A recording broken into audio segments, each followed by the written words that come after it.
I've built a fully road legal world superbike, and under here is the finished product. This episode, we're fitting the fairings, and towards the end of this episode, we're going to be doing the reveal video. So stick with the video because it's going to be absolutely amazing. So let's get fitting the fairings. Welcome back. This is a special series. We're going to be putting some gloves on the R1 and try and keep it away from it for what it is.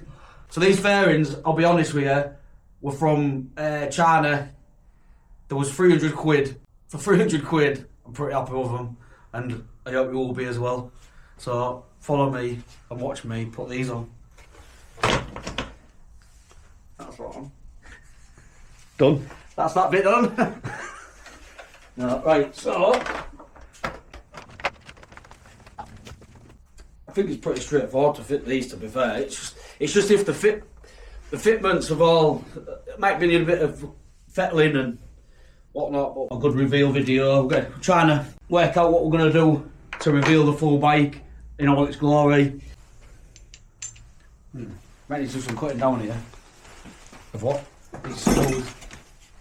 Because I've got the dash in, the fairing doesn't sit down how it's supposed to, but which is alright because I want it to sit off a bit because of the factory fairing. It's pushed up a bit and it's flared out, and that'll create this with that, so it'll give it that look. Because usually the front fairing on the R1's like squashed right down, but if I can get it to sit like that, which it should do with some space is what I've got. So this scheme, what I chose, you can't buy it.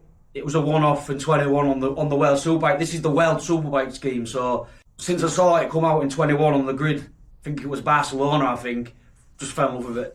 And ever since that day I said I want my own looking like that, and now I'm producing it. So yeah, that's what scheme was. It like I said, it was 300 quid plus 80 quid in shipping and whatnot. So it's taken quite a while to come. I ordered it in November last year, and it come a few weeks ago. So, but as soon as like the quality for 300 quid, the quality, like even the fitment seems bang on. So like I say, we'll probably come across a few little hurdles with like having to trim bits up and whatnot, but I'm pretty sure there'll be something like, I don't know if it's ABS plastic or it's just, I don't know.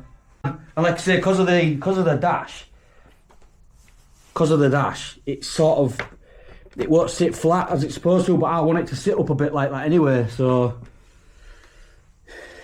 that's, yeah, that's why that's like that.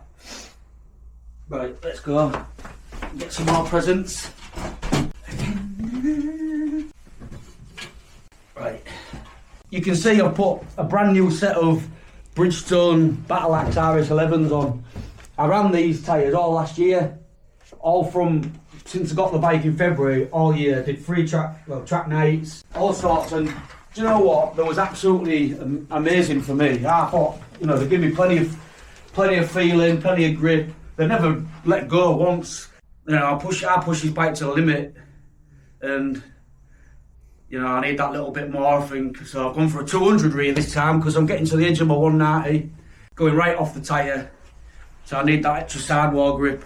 When I had on the dyno, I used a road tyre because if you get an ultra grippy tyre on a dyno, I think I explained it in the last episode anyway, or one of them, it starts to get warm and sticks to the dyno and it just saps all the power out of you don't get a true power reading.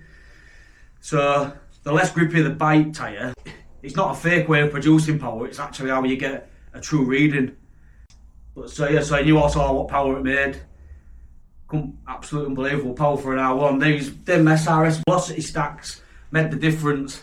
The bike just feels like a totally different bike now, and I can't wait to ride it. So say we're getting close to that now. Riding it, it's got its tyres on, the fairings will be on, it's ready to ride. See what the suspension is like. Obviously that'll need dialing in, because that's going to be pretty far out, I think. But yeah, that's pretty much ready to rock and roll, baby.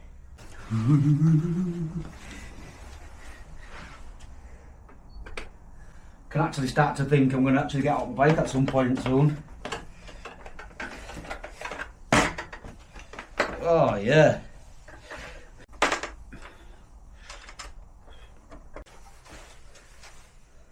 Pretty happy with that. Everything's lined up. Everything. There's no adaptations. I thought we'd have had to drill some holes and elongate some holes, but everything has lined up bang on. Even all the clips, you know, the little clips what you push in to lock everything in. It all seems alright. So yeah, so far so good for 300 quid. Can't go wrong. So yeah, let's have a little stand back. Some people have got a rough idea, but I don't think they really know what it is. So that's me excitement to reveal it, because obviously a lot of people are probably going to think, oh, it's going to look nothing like it, and people will be getting excited because they're thinking it will, and I think you'll be pretty surprised. When you're feeling in a jam. Dun, dun, dun, dun, dun, dun, dun, dun. This will be the tricky side. It's the one that no one sees when it's on its stand, don't worry about it. Well, it's sad. On its stand. Oh, Yeah, no, sorry, I mean... Just throw it out there. Yeah, sorry, I mean... There's the... Oh, because I've fitted all the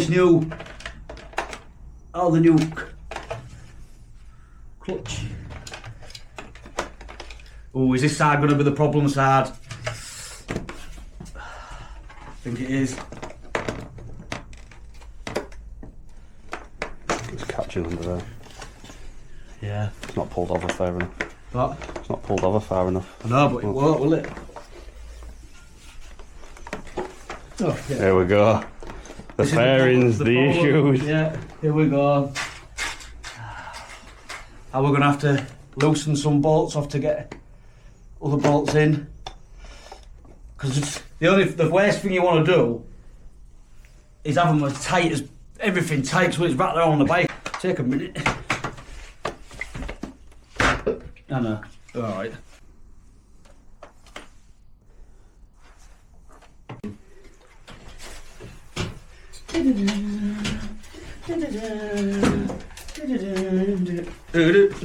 Right, we're just going to hold the fairings for a minute. I might as well show you this now. So this is Bike Sports Development's left-hand switchgear. This is like World Superbike spec stuff, British Superbikes. There's a lot less going on as well, whereas the other buttons were like quite bulky and there was a lot of them, whereas this is just all in 3 buttons. So it's a lot better, miles better made. And like I say, it's brand new. That one I had before was second hand, so it should be a lot better. And we'll just go and see what it looks like, shall we? Right, let's get it on. Let's get it on the business. What does everyone think of the dyno video? Impressive, yeah? Or not quite sure what to think of it? Tell me in the comments. A lot of positive comments, must be quite a good thing. Obviously, like I keep saying, I rode it all last year, did all sorts on it, and so got the good feeling for it. So now I've done all these bits and pieces to it. It's just going to be a completely different bike again. So I'll be able to see the differences in the power delivery, in the handling, which I'm a bit sceptical about it, whether it'll be alright or not.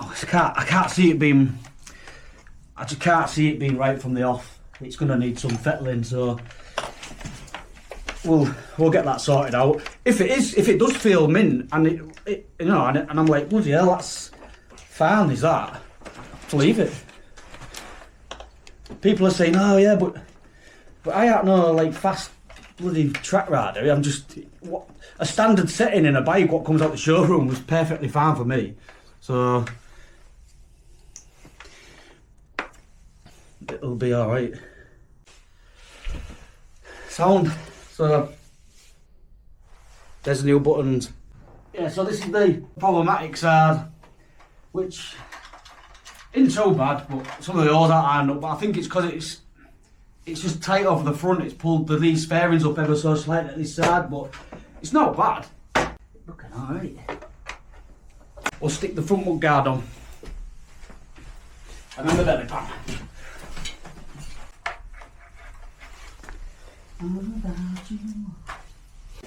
Right, that's the mud guard done. Let's get this belly pan fitted.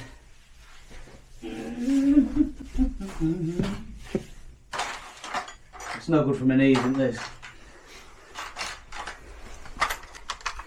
Oh, my knees. There's a lot of clips in there.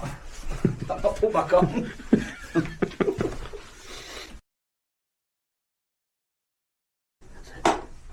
Are they the Zeus ones?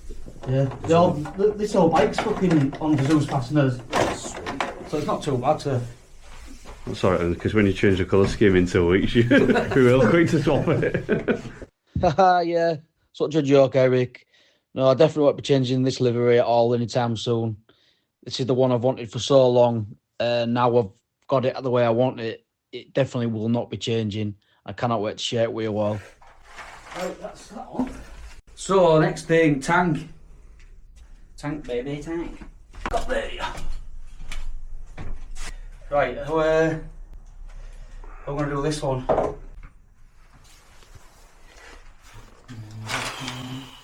Right, that's all the front sides and belly pan on. Not showing you anymore. You'll get to see it at the end of this video. Get the back end fitted, so let's go and do that. Get them.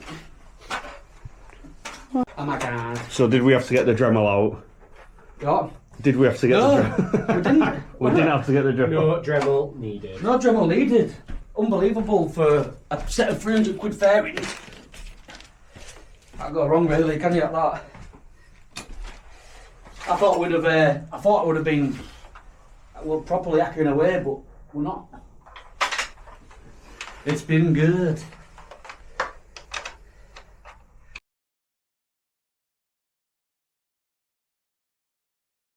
Yep, that's right, you heard it. Did not have to get the Dremel out at all for these fairings.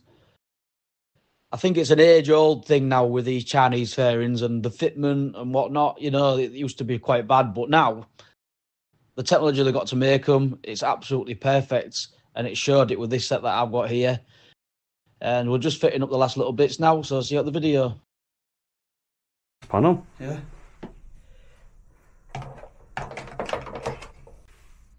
Do you know when you've had an idea and a dream in your head since I got this bike last year, and you've all year been thinking about the same thing? I want that bike, and I'm looking at what I'm looking at now is a near mirror image of my dream bike. Is it exactly what you thought it'd be? No, it's more. It's a lot more. I didn't think I'd get it to this level at all. It's so anyway, just look at something and I can't even explain it. You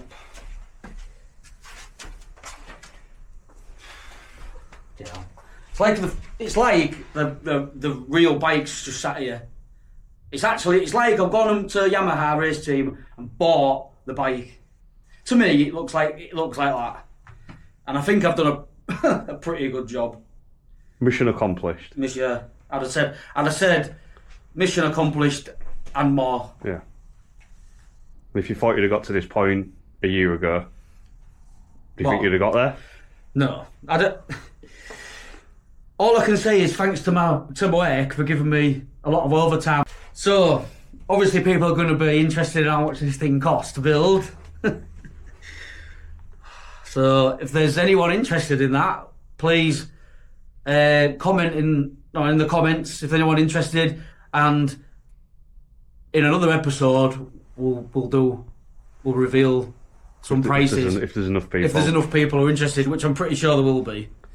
So, and to be fair, obviously it's cost a bit, but I bet it's half of what people think it's cost, because a lot of the parts are used World Superbike parts, and I've had help, with discounted parts and stuff like that. So, but yeah, if anyone in the comments, just drop it in the comments, and then we'll add it to another video.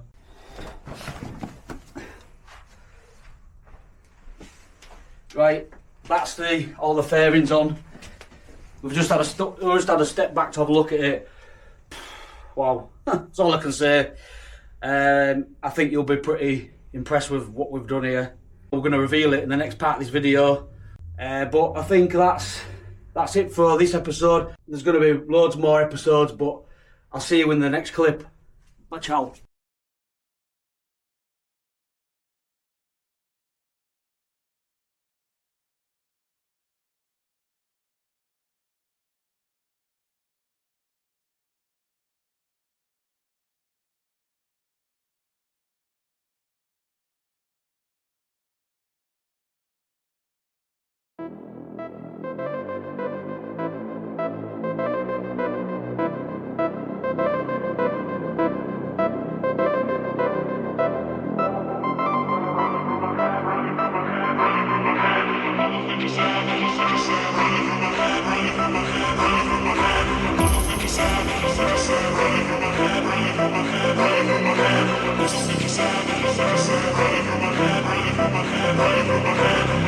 Sound